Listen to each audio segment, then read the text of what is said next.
Maaga pa lang ay gumigising na si Dino, alas 4 ng umaga, upang simulan ang kanyang araw. Sa maliit nilang bahay na yari sa pinagtagpi-tagping kahoy at yero sa probinsya ng Bataan, maririnig ang pagkulo ng tubig sa malaking kaldero.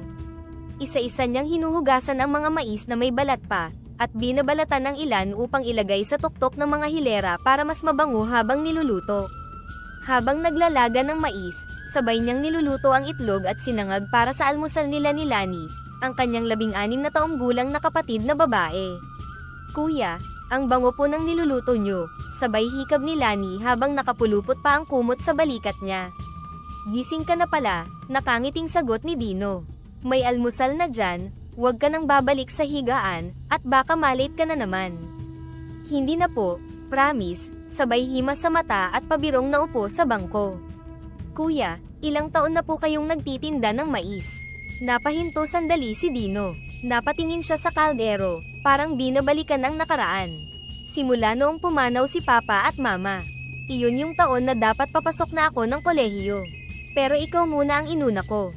Sabi ko sa sarili ko, kahit ako na lang ang huminto, basta ikaw ay makapagtapos." Tumahimik si Lani. Kumain siya ng sinangag habang nakayuko, pilit itinatago ang luha sa gilid ng kanyang mata. "Kuya, sana balang araw ay makabawi rin ako sa'yo. Alam ko na mahirap ang ginagawa mo." Tumawa si Dino, ngunit may lungkot sa kanyang mga mata. "Huwag mo nang isipin yun. Basta galingan mo lang sa school. Ikaw ang pangarap ko, Lani.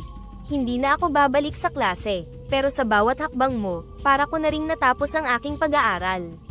Tumango si Lani, bitbit ang baon niyang kaning may itlog at kamatis sa plastik na lalagyan. "Alis na po ako, kuya. Mag-ingat ka. Huwag mong kalimutang kumain ha." Naiwan si Dino sa kusina, pinunasan ang pawis sa noo at napatingin sa lumang kalendaryo sa pader. 2 taon na lang, gagraduate ka na. Sana kayanin pa ni kuya, bulong niya sa sarili. Pagkatapos ay inayos niya ang kanyang kariton.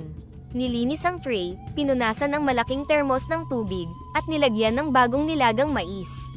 May sarili siyang timpla, nilalagyan niya ng margarin at binubudburan ng asin ang bawat piraso bago iabot sa customer. Ito ang dahilan kung bakit dinarayo siya ng kanyang mga suki, hindi lang sa sarap ng paninda, kundi sa tamis rin ng kanyang pakikitungo. "Dino, ako na naman ang unang suki mo," sigaw ni Aling Nida, tindera ng gulay, habang papalapit. "Alam ko na yan, Aling Nida. Espesyal na mais para sa reyna ng gulay," biro ni Dino habang inaabot ang mais na may dagdag na margarin. "Nakakatuwa kang bata, kung lahat ay kagaya mo, aba, aasenso ang mundo," sabi ni Aling Nida. Ngunit sa likod ng kanyang mga ngiti at mabait na pananalita, ay napapagod din si Dino. Paulit-ulit ang kanyang araw, gumising ng maaga, maglaga ng mais, maglaban ng uniforme ni Lani, magbenta sa palengke, at minsan ay maupo sa ilalim ng poste sa hapon habang pinapanood ang mga batang kumakain ng kanilang baon. Pero sa puso niya, hindi ito sakripisyo. Ito'y pagmamahal. Kapag gabi na, at nakahiga na siya sa papag habang si Lani ay gumagawa ng assignment, tinitingnan niya ito at bumubulong. "Balang araw, magiging guro ka. Magkakaroon ka ng classroom. Ako, baka tindero pa rin ako. Pero pag nakita kitang nagtuturo, parang nakatapos na rin ako ng kolehiyo." Isang araw, mainit ang tanghali at tila wala sa kondisyon ang palengke ng Balanga. Kakaunti ang mamimili, at halos walang bumibili ng nilagang mais ni Dino.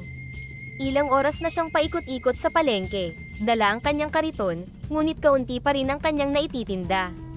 Kadalasan, bago mag-alas 11, kalahati ng kanyang paninda ay nabenta na, ngunit ngayon, 30 piso pa lang ang kanyang kita.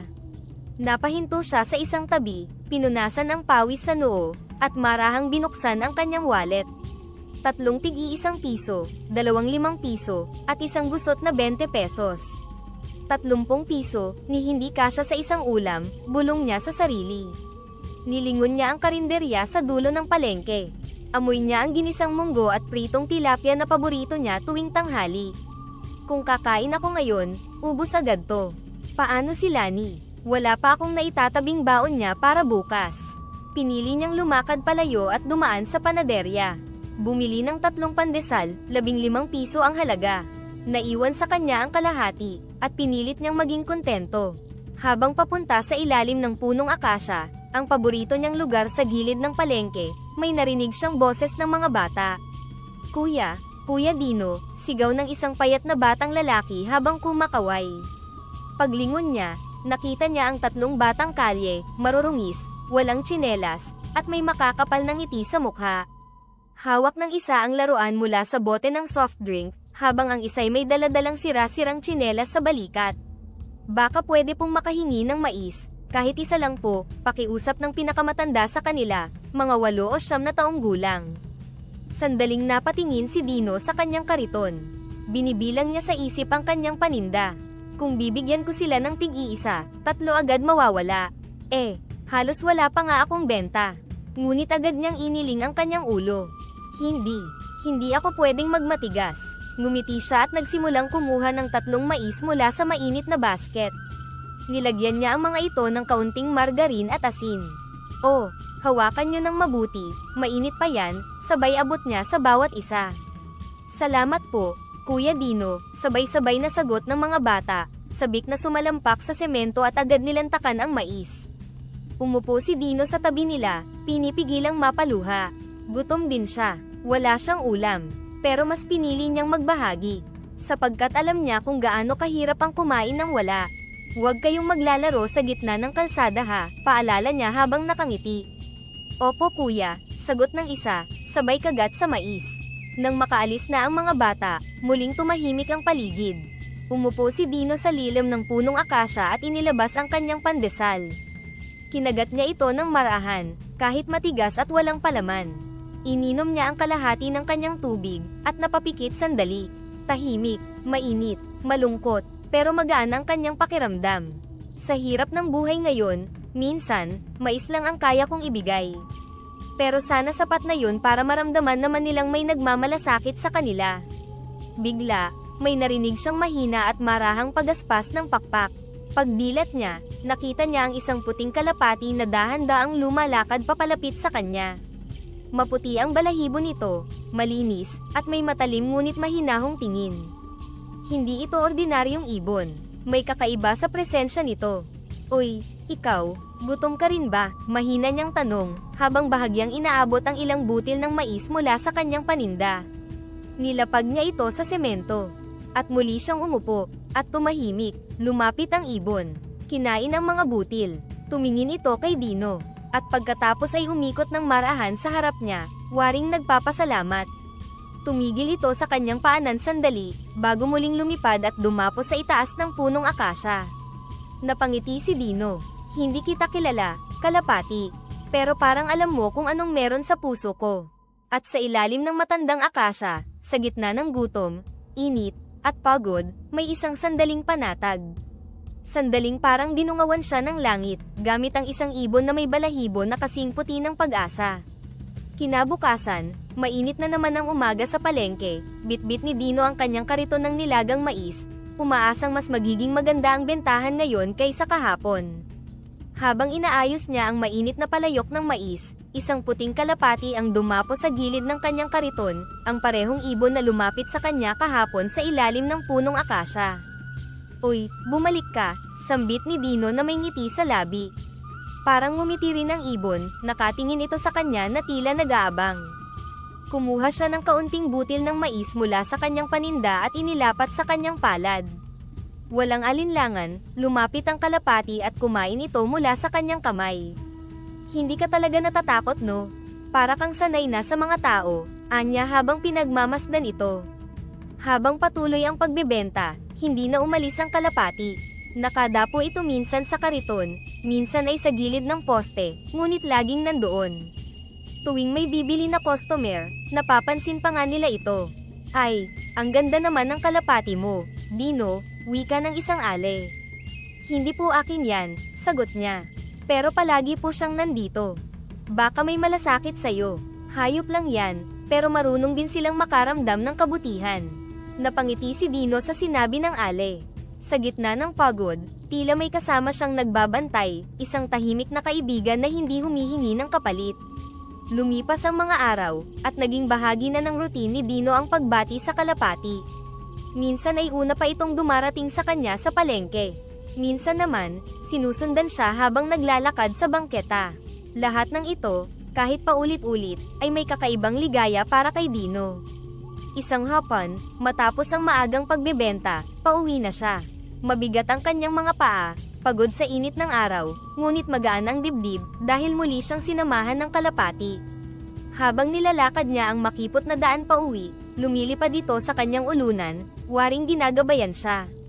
Pagdating sa harap ng kanilang bahay, dumapo ito sa bubong ng barong-barong nila at nanatiling nandoon. Pagbukas niya ng pinto, sinalubong siya ni Lani, pawisan galing sa eskwela.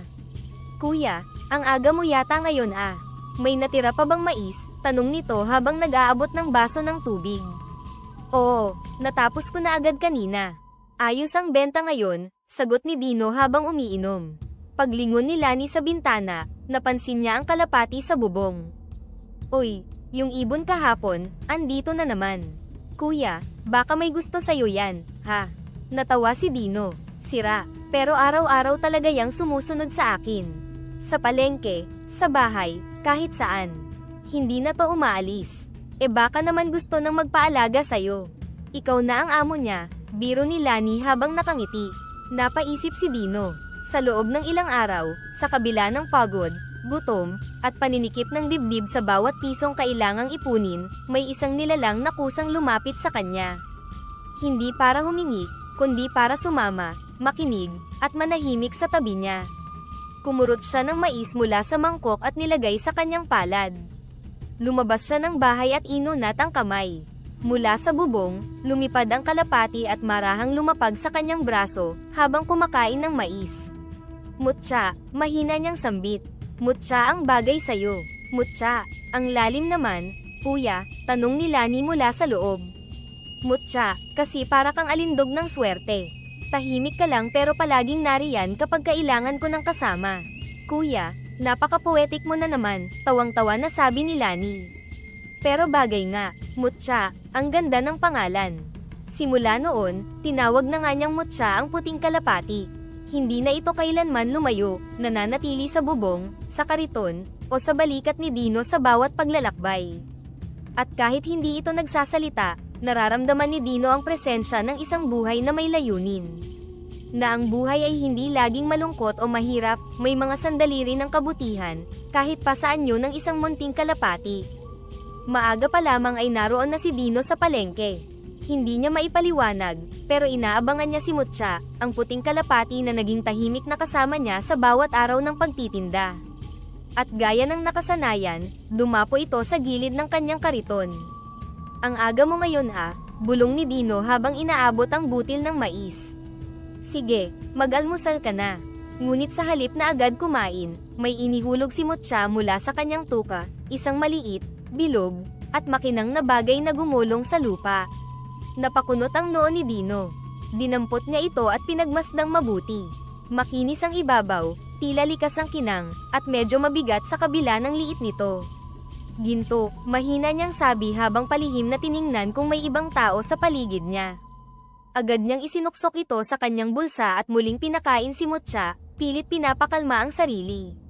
Ngunit buong araw, hindi siya mapakali. Kahit may suki, kahit may kita, ang utak niya ay umiikot sa tanong. Saan galing yun? At bakit sa akin ito ibinigay? Ibon lang ba talaga si Mutya, o may mas malalim pa? Hindi iyon unang beses. Sa sumunod na mga araw, araw-araw na may inihuhulog si Mutya, maliliit na butil ng ginto, lahat ay pareho ng kinang at bigat. Hindi na lang ito basta hiwaga, kundi araw-araw na misteryo na nagpapalalim sa kaba at pananabik ni Dino. Isang hapon, pagka-uwi, agad isinara ni Dino ang pinto ng kanilang bahay. Nakaupo sa sahig si Lani, nag-aaral habang hawak ang lumang cellphone na ginagamit niyang diksyonaryo. "Oy, kuya, bakit parang balisa ka?" tanong ni Lani habang umiinom ng tubig. Tahimik lang si Dino habang kinukuha ang garapon na may lumang takip ng yero mula sa ilalim ng papag. Inilabas niya mula sa bulsa ang butil ng ginto at inihulog ito sa loob, kung saan naroon na rin ang ilang ibang butil, mga binigay ni Mutya sa nakaraang mga araw. "Lani," mahina niyang simula, "may kailangan akong sabihin sa'yo. Pero sana, huwag mong sabihin sa iba." Napatingin si Lani, at nagtaka. "Ano yun, kuya?" Huminga ng malalim si Dino. Alam mo yung kalapati, si Mutya, araw-araw, binibigyan niya ako ng ganito, sabay pakita ng isang butil ng ginto mula sa garapon. Hindi ko alam kung bakit, ni paano. Basta araw-araw, parang kusa siyang nagbibigay. Napatitig si Lani sa mga butil. Napalunok siya, hindi dahil sa takot kundi sa bigat ng kahulugan. Hinawakan niya ang isa, ng marahan. Kuya, ginto to. Totoong ginto. Oo, pinacheck ko na ito sa alahero. Sabi niya, purong ginto raw. Kaya, inipon ko muna. Hindi ko pa ginagalaw. Sa totoo lang, natatakot ako. Kuya, bakit ka natatakot? Tanong ni Lani habang ibinabalik ang butil sa garapon.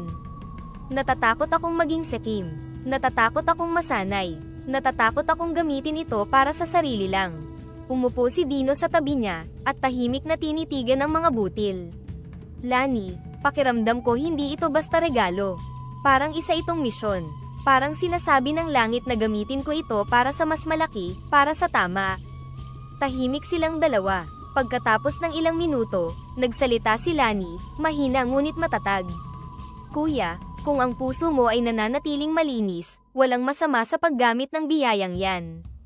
Kasi alam kong hindi ka sakim. At hindi mo ito kakalimutang i-share sa iba. Napaluha si Dino, hindi dahil sa lungkot kundi sa ginhawa ng loob. Salamat, Lani. Sinabi ko na sa'yo ito kasi hindi ko na kayang itago ito mag-isa. Natatakot akong baka mawala ang direksyon ko. Hindi ka mawawala, kuya, sagot ni Lani habang hawak ang kanyang kamay. Alam kong kaya mo yan. Gamitin mo ang ginto para makatulong, hindi para mapahamak. Napangiti si Dino. Para makatulong, hindi para mapahamak. Tumatak ito sa kanyang puso. Mula sa madilim na sulok ng kisame, gumalaw ang anino ni Mutya sa ibabaw ng pinto. Parang tahimik na nakikinig. At sa gabing iyon, unang beses nilang binuksan ang pinto ng kanilang puso sa posibilidad na hindi lang kasaysayan ang sinusulat nila, kundi isang bagay na mas dakila kaysa pangarap. Isang hapon, matapos makabenta ng nilagang mais, naisipan ni Dino na dumaan sa may bukid sa likod ng palengke, isang lugar na hindi lang tahimik, kundi puno rin ng tanawin ng simpleng pamumuhay. Umupo siya sa isang tipak ng bato habang pinagmamasdan ang mga kabarangay niyang abala, may nagpapakain ng manok, ang iba ay nagpapakain ng kambing, at may ilan sa tabi ng ilog na nag-aalaga ng tilapia sa mga fish pen. Sa ilalim ng lilim ng punong madre kakao, dumapo sa kanyang balikat si Mutya, ang puting kalapati na palagi na niyang kasama. Mutya, bulong ni Dino habang nakatingin sa malayo. Tingnan mo sila, karamihan dito, araw-araw kumakayod, pero palagi pa rin silang kapos. Wala silang maayos na supply ng feeds, mga bitamina, gamot at patoka. Tumitig si Mutya sa kanya.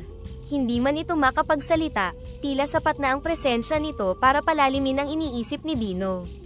Simula noong dumating ka sa buhay ko, unti-unting gumaan ang aking buhay. Pero alam ko, hindi mo lang ako pinapadalhan ng ginto para yumaman. Gusto mong gamitin ko yun sa tama. Mula sa kanyang balikat, lumipad si Mutya at dumapo sa sanga sa itaas ng kanyang ulunan, tila sinasang-ayunan siya. Kinagabihan, habang naghahapunan sila ni Lani, binalikan ni Dino ang kanyang nakita. Lani, simula niya habang humihigop ng sabaw. Napapansin mo bang halos lahat sa paligid natin ay may alagang hayop o tanim? Oo naman, kuya, sagot ni Lani. Si Aling Minda may mga tilapia. Si Mang Ben may mga manok. Pati si Tita Glenda may mga kambing.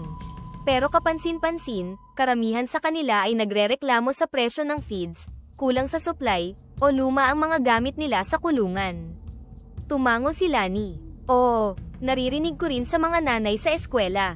Minsan, nagkakandahirap silang maghanap ng organic fertilizer sa kanilang mga tanim o antibiotic para sa mga sisiw. Nagbuntong hininga si Dino. Dahil dyan, gusto kong gamitin ang mga naipon nating butil ng ginto. Magtatayo ako ng maliit na farm and poultry supply store, hindi lang para umunlad ang buhay natin, kundi para rin makatulong sa ating kapwa. Napatigil si Lani, tumigil saglit sa pagkain. Kuya, seryoso ka? Lani, araw-araw akong binibigyan ni Mutya ng ginto. Pero alam kong hindi ito para lang sa atin. Kung gagamitin ko lang ito para yumaman tayo, magiging sekim lang ako. Pero gagamitin ko ito para makatulong din sa mga nangangailangan, yun ang tunay na halaga ng regalo. Tahimik na napatingin si Lani sa kanyang kuya. Ramdam niya ang bigat at layunin sa bawat salita nito. Kuya, proud ako sa'yo, sabi ni Lani habang nilalagay ang kamay sa balikat ni Dino. Kahit dati pa, hindi ka lang basta nagtatrabaho para mabuhay, nagtatrabaho ka para magbigay buhay sa iba. Makalipas ang ilang araw, sinimulan na ni Dino ang kanyang plano. Mula sa kaunting halaga ng mga gintong butil, bumili siya ng sako-sakong feeds, bitamina para sa hayop, probiotics para sa tilapia, at ilang dekalidad na lambat at kagamitang pambukid. Inayos niya ito sa isang maliit na espasyo sa gilid ng kanilang bahay, gamit ang lumang istante na pininturahan niyang muli. May tarp na nagsasabing, pangkabuhayang supply, abot kaya, para sa lahat. Tahimik pa sa umpisa, ngunit unti-unti ay napansin din ito ng mga tao. Si Mang Rudy ang unang lumapit. Dino, totoo ba to? May patuka ka na rito? Hindi na ba kami lalayo? Ngumiti si Dino. Opo, Mang Rudy. Murang-mura lang. At kung short kayo ngayon, pwede namang hulugan. Abay, biyaya yan sa amin, iho. Napangiti si Dino. Biyaya talaga ito, hindi lang dahil sa presyo, kundi rin sa pakinabang. Sa tabi ng istante, tahimik na nakadapo si Mutya, waring bantay ng panibagong simula. At sa puso ni Dino, unti-unting tumitibay ang kanyang paninindigan. Ito ang misyon. Ito ang layunin. At ito ang tamang paraan ng pagbalik sa mundo ng isang biyayang hindi ko hiningi, pero buong puso kong tatanggapin, dahil ito'y para sa lahat. Sa paglipas ng mga buwan, hindi na may kakaila ang mga pagbabagong nangyayari sa buhay ni Dino. Ang dati maliit at tagpi-tagping tindahan sa gilid ng kanilang bahay, ngayon may maayos ng bubong, bagong istante, at mas kompleto ng paninda, feeds, mga bitamina, organic fertilizer, lambat, at maging simpleng gamit sa pagsasaka.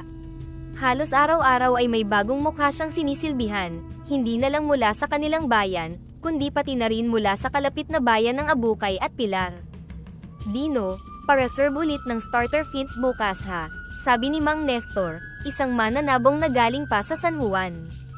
Opo, Mang Nestor, may bagong dating galing Nueva Ecija. Maganda ang kalidad, nakangiting sagot ni Dino habang inaabot ang resibo. Samantala, sa kabilang bahagi ng palengke, may ibang usapan. Napansin mo ba yung bahay ni Dino? Bulong ni Aling Susan habang nagtitinda ng gulay. May bagong pintura, tapos may bagong gate na rin. Ang linis-linis na. Oo nga, sabat ni Aling Lagring, dati halos butas-butas ang bubong nila. Ngayon may gilingan pa ng mais sa gilid. Ang tanong ko lang, saan siya kumuha ng puhunan? Baka may kalibin na mayaman, hula ni Aling Susan, sabay tawa. Baka nanalo sa loto, sabi ng isa pa. O baka naman galing sa iligal. Parang hindi normal yung pag-asenso niya. Ngunit sa kabilang dako ng mga usap-usapan, ang mga batang kalye, na dating humihingi ng mais kay Dino, ngayon suot ang uniforme ng pampublikong paaralan. Si Noel, 12 taong gulang, ay dating natutulog lamang sa bangketa. Ngayon, isa na siya sa mga batang tinutulungan ni Dino. Kuya Dino, salamat po talaga ha, sabi ni Noel habang kumakain ng sandwich sa harap ng tindahan. Kung hindi niyo po kami tinulungan, baka nasa kalsada pa rin ako. Nako Noel, wala yon, maliit lang na bagay yon, biro niya habang nilalagyan ng label ang bagong sako ng feeds. Basta ang usapan natin, mag-aral kang mabuti ha. Huwag mong sayangin yung oportunidad. Hindi ko po ito sasayangin kuya. At balang araw, gusto ko rin pong magkaroon ng tindahan na tulad nito. At makakatulong din ako sa iba. Napangiti si Dino. Sa loob-loob niya, ito na ang sukli sa lahat, higit pa sa ginto, higit pa sa kita. Ang makita ang pagbabagong buhay ng ibang tao dahil sa munting kabutihan. Isang gabi, habang nasa hapag sila ni Lani, napag-usapan nila ang mga usap-usapan sa palengke. Kuya, narinig ko yung sinabi ni Aling Susan kanina sa tapat ng tindahan. Parang hindi sila naniniwala sa tagumpay mo. Tahimik si Dino habang nilalagyan ng soy ang pritong talong. Normal lang yan, Lani. Kapag umaangat ka, maraming matutuwa, pero may ilan din na hindi maiwasang magtanong, at magduda. Pero hindi ba unfair? Parang mas gusto pa nilang makita kang nahihirapan kaysa umasenso. Napatingin si Dino sa kapatid. Alam mo kung bakit hindi ako naaapektuhan. Dahil alam ko kung saan galing tong biyaya. At higit sa lahat, alam ko kung saan ko ito ginagamit. Tumango si Lani. Tama ka kuya. Hindi naman natin kailangan ipaliwanag sa lahat. Basta malinaw sa puso natin kung para saan ang lahat ng ito. Lani, mas gusto ko pang isipin kung bakit ako tumutulong kaysa kung paano ako umunlad, wika ni Dino habang nakangiti. Dahil sa bandang huli, yun ang mas mahalaga. Sa labas ng kanilang bahay, sa sanga ng punong mangga, naroon si Mutya. Tahimik, mapagmatsyag, at tila laging nandoon sa bawat hakbang ng buhay ni Dino. At sa kanyang puso, hindi kayamanan ang talagang iniingatan, kundi ang paniniwalang ang biyaya, kapag ginamit sa kabutihan, ay nagiging biyaya rin sa marami. Tahimik ang gabi. Sa tapat ng bahay ni Dino, ang ilaw ng isang bumbilya ay bumabagtas sa dilim, habang si Mutya ay nakadapo sa sanga ng punong mangga malapit sa tindahan. Pagkatapos ng mahabang araw ng bentahan, pagod si Dino ngunit may magaan ng ngiti habang sinisiyasat ang listahan ng mga order para sa susunod na linggo. Maya-maya ay may narinig siyang malutong na tunog ng goma, at parang batong pinakawalan sa ere. Napalingon siya agad. Sa may harapan ng bakuran, may batang lalaki, mga 9 na taong gulang, ang nakatayo, hawak ang tirador. Kitang-kita ni Dino ang pagkabigla sa mukha nito nang makita siyang lumalapit. Hoy, anong ginagawa mo dyan? Sigaw ni Dino, mabilis ang hakbang, nanlalamig ang kamay. Napaatras ang bata, natatakot at nahihiya.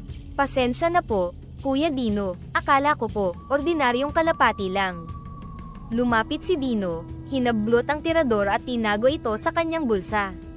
Kung hindi ako lumabas, baka tinamaan mo siya. Alam mo bang hindi lang basta ibon si Mutya? Mabait kong alaga ang kalapating gusto mong saktan. Napaiyak ang bata, nanginginig ang tinig. Sorry po, pinapahuli po kasi ako ng kuya ko ng kalapati, ibebenta raw, para pambili daw po ng bigas. Hindi na nagsalita si Dino. Sa halip, binabaan niya ang kanyang tinig, at umupo siya sa harap ng bata. Alam kong mahirap ang buhay, sabi niya. Pero kung sisimulan nating manakit para lang makaraos, balang araw, baka masaktan din tayo sa paraang hindi natin inaasahan. Kapag may makita kang ibon o anumang hayop, isipin mong nilalang din sila na may layunin. Tumango ang bata habang pinupunasan ang luha sa pisngi. Hindi ko na po uulitin. Bukas, dagdag ni Dino, punta ka rito. May bigas akong ibibigay sa inyo. At hindi mo na kailangang bayaran ito. Habang natutulog si Dino, naramdaman niya ang malamig na simoy ng hangin. Sa kanyang panaginip, nakita niya ang isang malawak na kapatagan na may liwanag na galing sa langit. Sa gitna nito ay nakatayo ang isang babaeng nakaputing bestida, mahaba ang buhok, at may pakpak sa likod. Hindi siya makagalaw.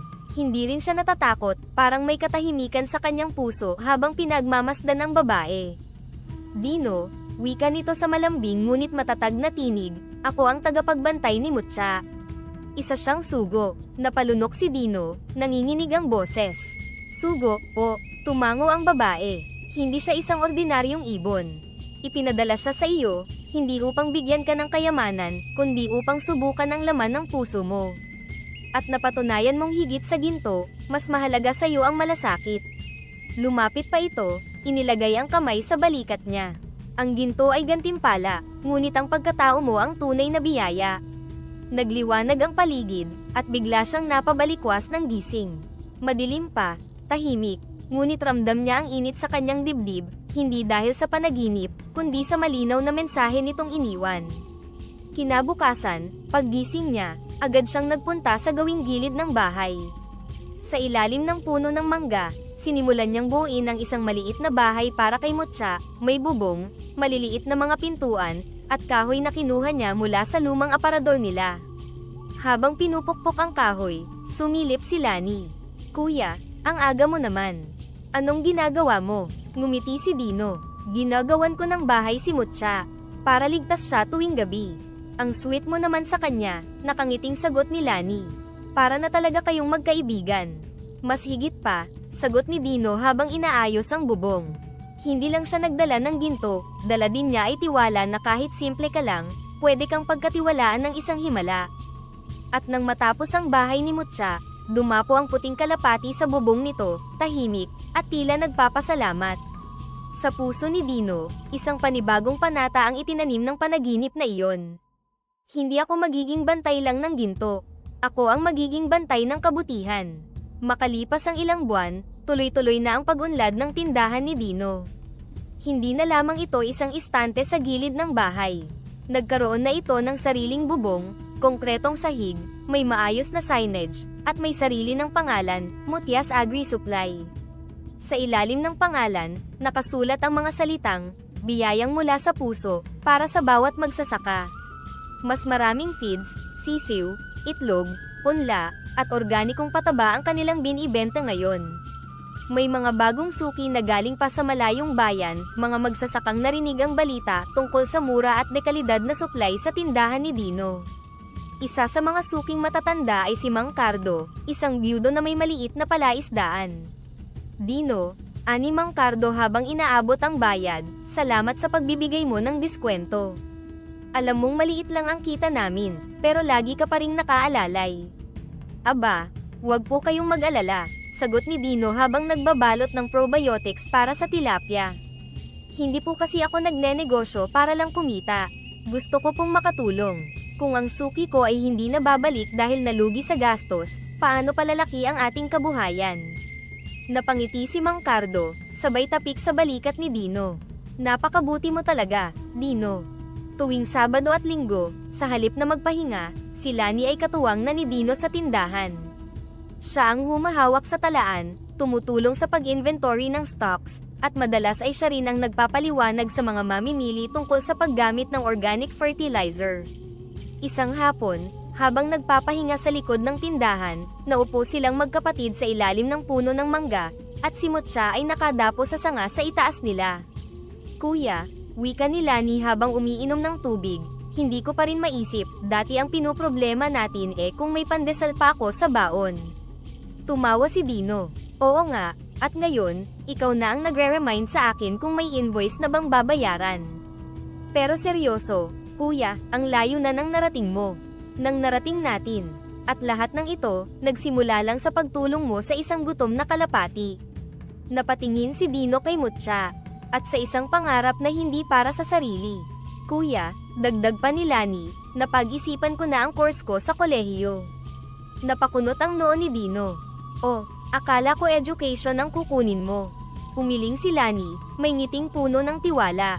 Gusto ko nang kumuha ng BS Agriculture. Gusto kong matutunan ng mas modernong paraan ng pagtatanim, pag-aalaga ng hayop, at pagtuturo sa mga farmer ng sustainable na pamamaraan.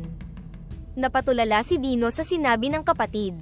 Hindi dahil hindi niya ito inasahan, kundi dahil sa sobrang tuwa at inspirasyon. Lani, ang galing mo, sabay hawak niya sa kamay ng kapatid. Yan ang bunga ng mga tamang desisyon. Hindi lang para sa sarili, kundi para sa marami. Mula sa itaas ng puno, tahimik na pinagmamasdan sila ni Mutya. Parang alam ng ibon na ang lahat ng ito ay bahagi ng layuning sinimulan niya, isang simpleng pagbibigay ng butil ng ginto, na naging isang bukal ng pag-asa. Sa puso ni Dino, alam niyang hindi pa dito nagtatapos ang kwento ng Mutias Agri Supply. Sa totoo lang, ngayon pa lang ito nagsisimula. At habang ang araw ay unti-unting lumulubog sa kanluran, nanatili ang liwanag ng kanilang pangarap, liwanag na mula sa kabutihan, malasakit, at isang puting kalapating nagdala ng biyaya. Lumipas ang ilang buwan at ang init ay halos hindi na matiis. Ang lupa sa kanilang bayan ay nagkabitak-bitak, at ang mga punla na dati inuntian ay naninilaw at unti-unting namamatay. Maging ang mga alagang manok ng mga magsasaka ay isa-isang nanghihina dahil sa kakulangan sa pagkain at tubig. Ang dating masiglang paligid ay tila naging tagpuan ng pagod at kawalan ng pag-asa. Si Dino, habang pinapanood ang mga lumalapit sa tindahan na ang mga matay may dalang kaba at pag-aalinlangan, ay hindi na nag-isip ng matagal. Dino, sabi ni Mang Cardo, halos pabulong, pwedeng makihingi ng kahit konting patuka. 2 na lang ang natira sa mga manok ko. At hindi ko na kayang bumili ng pagkain nila. Tumango si Dino at agad kumuha ng isang maliit na sako. Mang Cardo, hindi nyo kailangang mahiya. At hindi nyo kailangan bayaran o utangin ito, ibibigay ko ito ng libre. Namangha ang matanda, binibigay mo. Pero, paano naman ang negosyo mo? Ngumiti si Dino, may linaw sa kanyang mga mata. Ang negosyo na hindi marunong makiramay, ay hindi tunay na kabuhayan. Anumang biyayang galing sa itaas, ay ibinabalik sa tamang panahon. Sa sumunod na mga araw, isang simpleng karato lang nakadikit sa pinto ng Mutias Agri Supply ang bumungad sa lahat, libreng patoka at binhi para sa mga apektado ng tagtuyot. Walang bayad, walang tanong. Isa-isang lumapit ang mga magsasaka, babae, lalaki, matanda, kabataan, na may dalang sako, timba, kahit anong lalagyan. Si Dino at si Lani, sabay-sabay na nag-aabot ng tulong, habang si Mutya ay nakadapo sa signage ng tindahan, tahimik na nakamasid. Nagpatuloy ang matinding init sa bayan, at sa kabila ng lahat, nagpatuloy ang magkapatid sa kanilang pamimigay ng libreng patoka at binhi. Ang tindahan ay puno ng pila ng mga magsasakang pagod at halos mawalan ng pag-asa. Mahaba ang pila sa harap ng tindahan.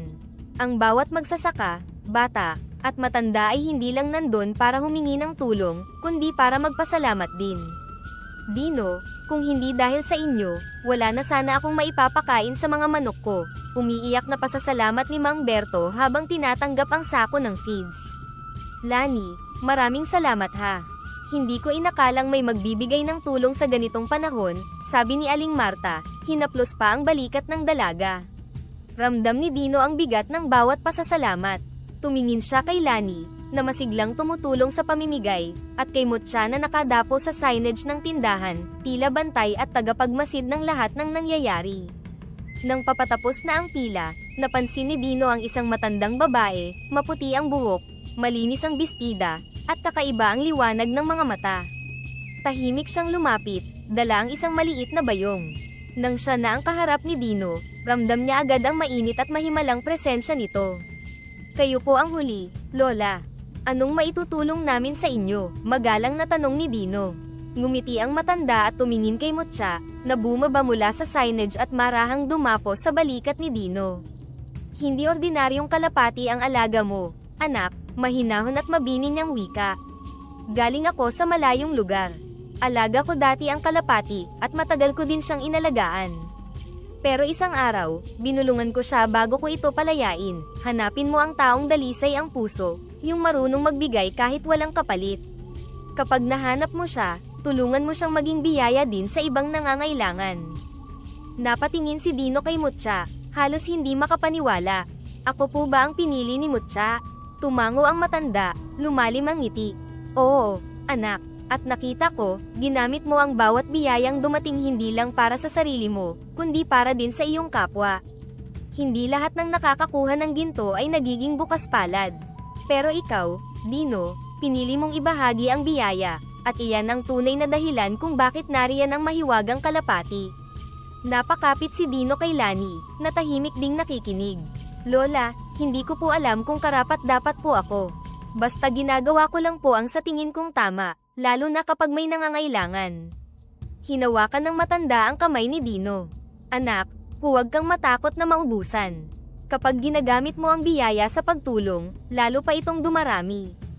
Ang kabutihan na ginagawa mo, ay babalik din sa'yo, hindi lang sa anyo ng ginto, kundi ng pagmamahal at pag-asa. Napuno ng pasasalamat ang puso ni Dino, kaya kumuha siya ng isang supot ng bigas mula sa kanilang tindahan at iniabot sa matanda.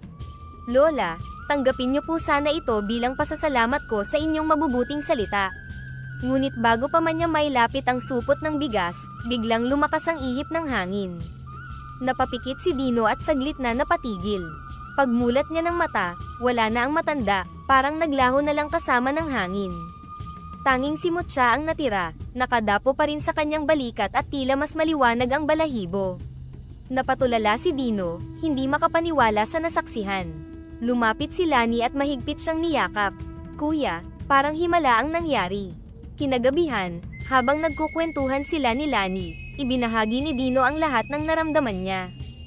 Lani, alam mo, minsan ang mga hindi inaasahang pangyayari ay paalala lang na kapag gumagawa ka ng mabuti, babalik din sa iyo ang kabutihan.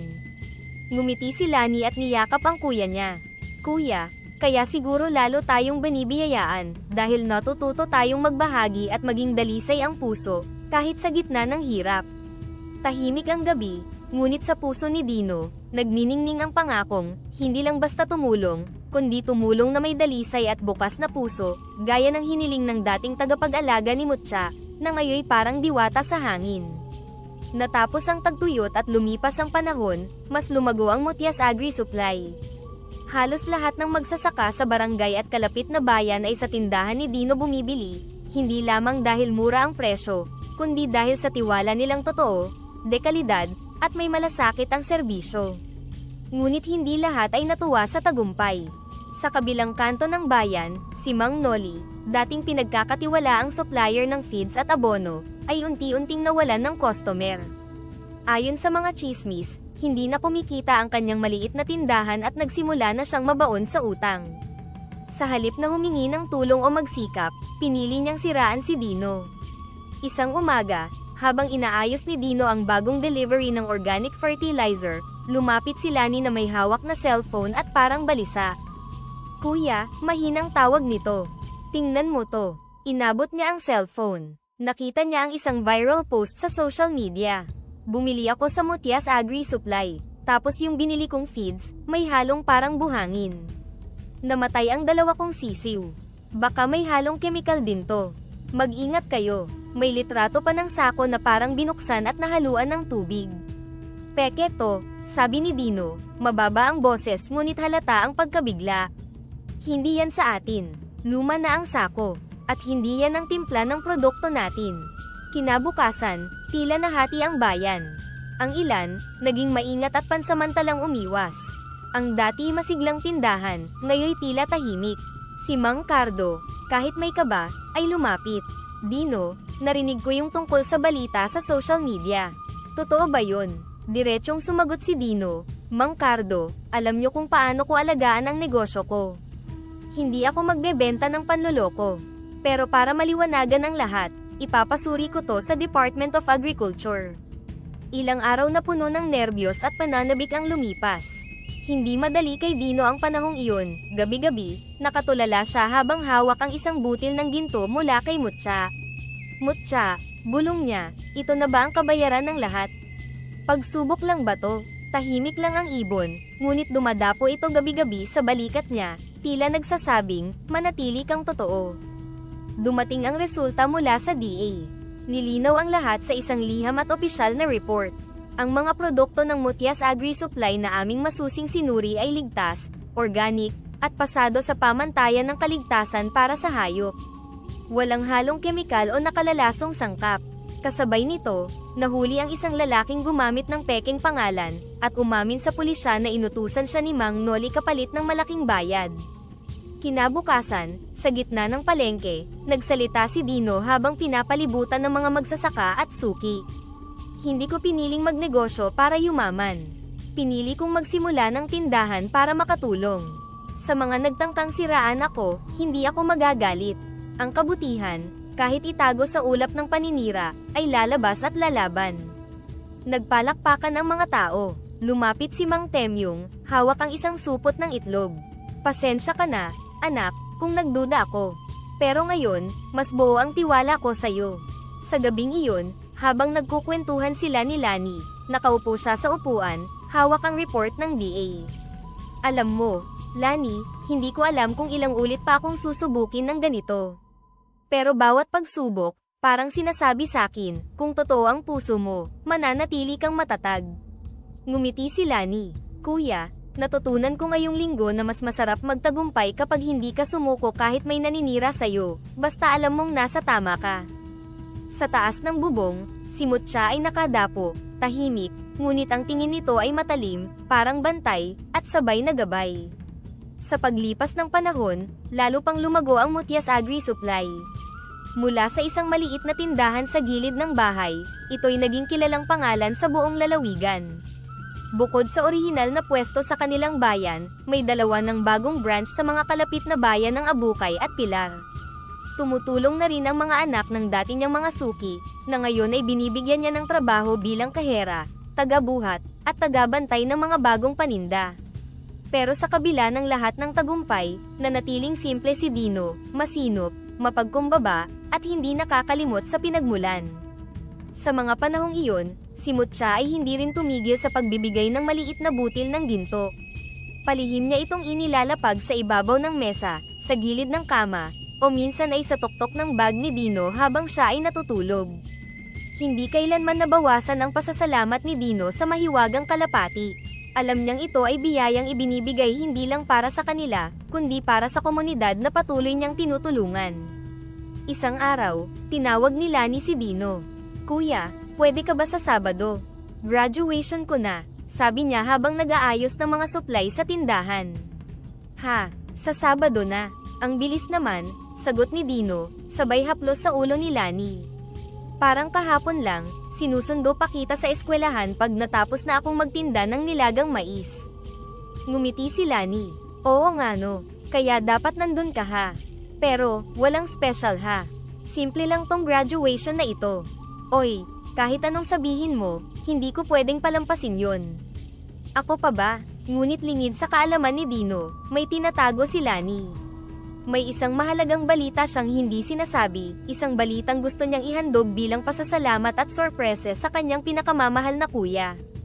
Dumating ang Sabado. Puno ng tao ang covered court ng kanilang unibersidad, may mga lobo, banderitas, at ngiting may halong kaba sa bawat sulok. Nakasuot si Dino ng simpleng long sleeves na puti, habang si Lani naman ay nakatoga, suot ang kulay berdeng sash ng College of Agriculture. Tahimik lang si Dino habang nakaupo sa audience, pero hindi mapakali ang puso niya. Ang mga mata niya ay hindi mapigilang manariwas sa nakaraan, ang mga panahong halos wala silang ulam, ang mga gabing wala silang ilaw, at ang araw na una niyang makita si Mutya. Tinawag isa-isa ang mga magtatapos, hanggang sa makarating sa huling bahagi. De Vera, Lani Joy, magna cum laude, Bachelor of Science in Agriculture. Nagpalakpakan ng buong auditorium. Napatingala si Dino, napatayo, at hindi agad nakariyak. Ang saglit na pagkabigla ay napalitan ng pag-agos ng luha sa kanyang pisngi. Si Lani, habang inaabot ang diploma, ay ngumiting may lihim na ligaya. Pagtapos ng seremonya, lumapit siya sa kanyang kuya na ngayoy tahimik lang, pero ang matay punong-puno ng damdamin. "Kuya, ito ang surprise ko," sabi ni Lani habang yumayakap sa kanyang kapatid. Hindi na napigilan ni Dino ang pagluha. "Lani, bakit hindi mo sinabi? Gusto ko lang isorpresa ka, kuya. Kasi, lahat ng ito, ikaw ang dahilan. Yung lahat ng pagod mo, at mga sakripisyo mo, gusto kong maramdaman mong sulit lahat." Ni hindi na siya nakasagot agad. Yumakap lang siya sa kapatid ng mahigpit, habang pinupunasan ang luha sa mata. "Sulit na sulit ito, Lani," bulong ni Dino. "Hindi lang yun, ikaw ang pinakamagandang biyaya na natanggap ko." Mula sa taas ng gusali ng gymnasium, isang puting kalapati ang lumipad pababa at dumapo sa railing sa tapat nila. Si Mutya, na tila proud na proud sa dalawa. Sa puso ni Dino, alam niyang hindi lang siya nakatulong. Nakabuo siya ng kinabukasan, isang pangarap na ngayon ay buhay at naglalakad sa harap niya, may medalya, diploma, at ngiti. At sa sandaling iyon, habang yakap ang kapatid, alam niyang lahat ng pinaghirapan niya, ay hindi lang ginto, ito'y naging buhay, naging dangal, at naging inspirasyon. Pagkalipas ng ilang araw matapos ang graduation ni Lani, abala si Dino sa paghahanda ng isang selebrasyon sa bakuran ng kanilang bahay, punong-puno ang lamesa ng mga paboritong handa, may kaldereta, adobo, lumpiang Shanghai, pansit, at isang buong lechon. Halos hindi magkanda-ugaga si Dino sa pag-aayos, abalang-abala at pawisan. "Kuya, sobra-sobra naman yata to," biro ni Lani habang pinagmamasdan ng kuya niyang hindi mapakali sa saya. Ngumiti si Dino, sagot na may pagmamalaki at lambing, "Gagraduate ka lang naman ng minsan, Lani. At gusto kong iparamdam sa'yo na proud ako at lahat ng pagod ko, ay sulit na sulit." Isa-isang dumating ang mga bisita, mga suki, kababayan, kamag-anak, at mga batang tinulungan ni Dino noon na ngayoy proud din na nagdala ng kanilang mga high school diploma. Lumapit si Noel, dating batang kalye. "Kuya Dino, graduate na po ako ng high school. Kung hindi po dahil sa inyo, hindi ko mararating to. Salamat po." Nagpasalamat, nagyakapan, nagbigay ng sulat ang mga tinulungan niya, hindi malaman ni Dino kung ano ang uunahin, kilig, hiya, o matinding tuwa. Habang kasagsagan ng kasiyahan, tumayo si Lani sa maliit na entabladong inayos nila. Hawak ang mikropono, nanginginig ang tinig, ngunit puno ng tapang ang loob. Magandang gabi po sa inyong lahat, panimula niya, pinupunasan ang luhang unti-unting bumabagsak sa kanyang pisngi. Gusto ko pong magpasalamat sa inyong pagdalo, pero higit sa lahat, kay Kuya Dino, na naging sandigan ko mula noon hanggang ngayon. Tumingin siya kay Dino, kitang-kita ang paghanga at pagmamahal. Simula noong nawala sila nanay at tatay, ikaw ang tumayong lahat. Nanay, tatay, kuya, best friend, tagaluto, tagahatid ng baon. Alam ko, kuya, madaling araw pa lang, nagigising ka na noon para maglaga ng mais at magluto ng baon ko. Natahimik ang lahat sa sumunod na salita ni Lani, na nanginginig sa damdamin. Kuya, naaalala ko, minsan uuwi ka ng gutom na gutom. Kapag kasi ko konti lang ang kinita mo, hindi ka nabibili ng pagkain para sa sarili mo. Iniisip mo kasi, na ayaw mong mabawasan ang kita mo, dahil ibibigay mo pa sa akin bilang baon ko sa eskwela. Napaluha siya, pati na rin ang ilan sa mga nakikinig. Hindi mo kailanman sinabi, pero alam ko, kuya, kung gaano kahirap yung pinagdaanan mo. Naririnig kitang huminga ng malalim, pero hindi kita narinig magreklamo. Kaya nagsikap ako, nag-aral ng husto, kasi alam kong iyon lang ang kaya kong ibalik sa lahat ng sakripisyo mo. Habang nagsasalita si Lani, nakita niya si Mutya na nakadapo sa bubong ng kanilang bahay. Napangiti siya sa gitna ng luha. At kay Mutya, ang kalapati naming puti, salamat sa iyo, naging inspirasyon kita. Ikaw ang dahilan kung bakit napamahal ako sa mga hayop, at sa agrikultura. Dahil sa iyo, nakita ko ang tunay na ganda ng simpleng buhay na puno ng pagmamalasakit. Sa mismong pagbanggit ni Lani ng pasasalamat kay Mutya, lumipad ang puting kalapati mula sa bubong at dahan-dahang dumapo sa kanyang balikat.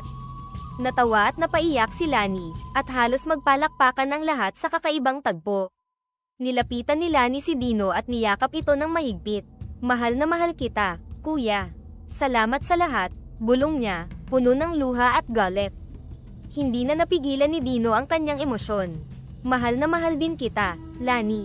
Sulit na sulit lahat, mahal kong kapatid.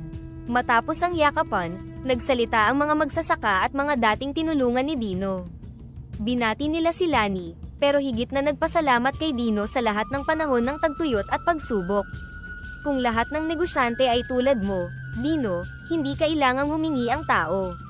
Kusang loob kang nagbibigay, kahit walang kapalit. Dahil sa iyong kabaitan ay mas malaki ang biyayang bumabalik sa iyo. Sabi ni Aling Berta. Sa gitna ng tawanan at luha, nanatili si Mutya sa balikat ni Lani, nakatingin kay Dino na parang sinasabi, ang tunay na yaman ay mula sa pusong nagmamahal, nagsasakripisyo, at nagbibigay ng pag-asa sa iba. At sa gabing iyon, alam ni Dino na ang tunay na ginto ay hindi lang galing kay Mutya, ito'y mula sa kabutihang itinanim sa puso ng komunidad at pangarap na hindi para sa sarili, kundi para sa kapwa.